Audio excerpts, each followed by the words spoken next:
Hello, it's Lori White, and I wanted to give you just a real quick rundown on how I am making my face masks so that I can send them with my daughter tomorrow morning to Evansville Surgical Associates. They've kind of reached out to us to see if we could get some made for the hospital. So they're super simple. I spent more time just cutting out my piles of fabric because I've got several here to make that I'm going to make tonight.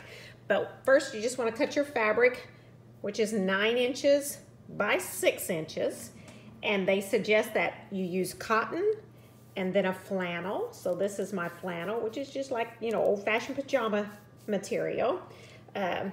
First, you're going to just take your fabrics and put the good sides together. I'm going to let my daughter take over holding the camera so I can show you real quickly how I'm going to sew this up.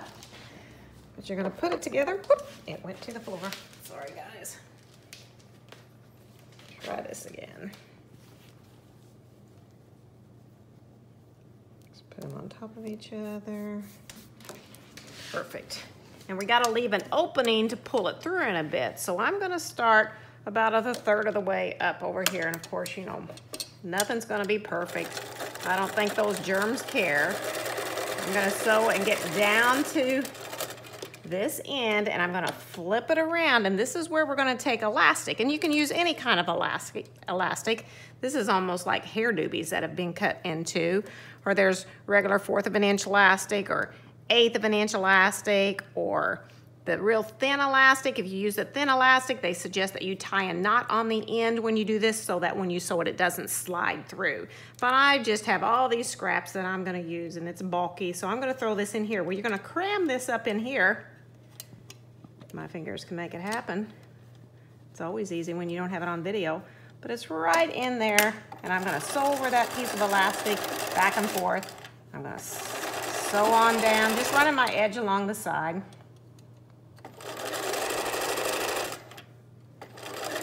When I get close down to this bottom, I'm going to grab this other end and I'm going to put it down here.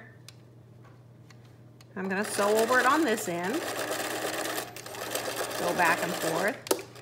Turn my corner. Get it going. Normally I take a little more pains than I am doing right now, but I'm trying to do this fast for you. Get down to this end. We're going to repeat what we did at the other end. We're going to take another piece of elastic. I'm going to slide it in here. Get the end. I'm kind of holding it with my fingernail so it doesn't slip out. I'm going to go back and forth so it catches. I'm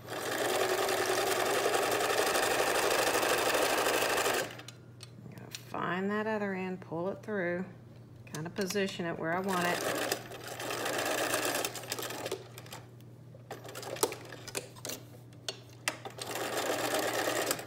And here's where I started, and I want to leave an opening because we're going to pull it through. So I'm going to back stitch right there.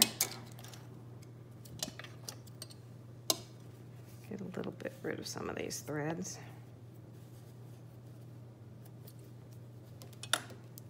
And what's pretty cool is you can just go in there and reach for that elastic and flip it to the other side. Go in, find the other one, flip it to the other side, and you get it like this. I actually run it over to my darning board. And you don't even have to do this. My kids always tease me because I gotta press everything as I sew. Okay, I'm gonna run back behind Malia here. She's doing my videotaping. And you gotta make these pleats in there. So all you have to do is take a little pinch of the fabric. I use pins. Take another little pinch of the fabric.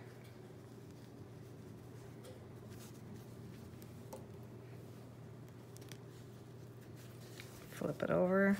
Do the same thing on the other side. Kind of just eyeball it.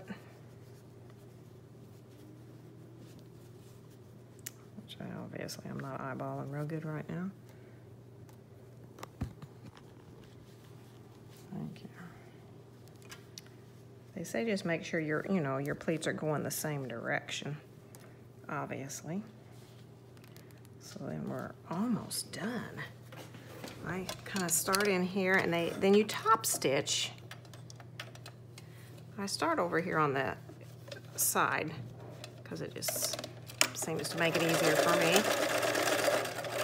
And you're just gonna run your presser foot along the edge of the fabric the first time. That's the way I've been making them.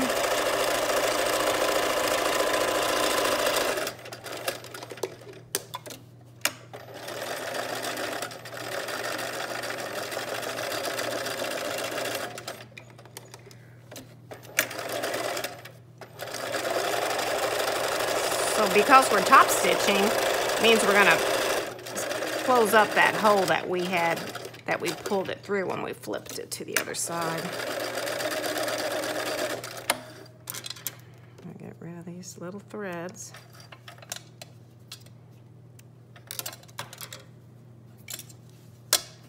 Now I'm gonna actually go real close to the edge, so I run my fabric along the inside of this foot. And there again, if this was for something really, really perfect or special, I would be a little bit more careful on being perfect about this, but there is no need. We just want to get them made so people can start using them.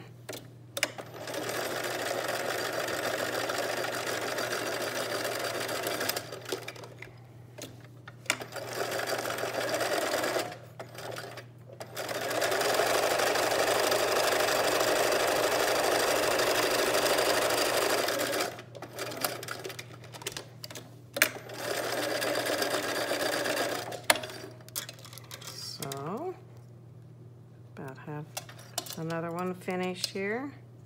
Cleaning up my threads a bit.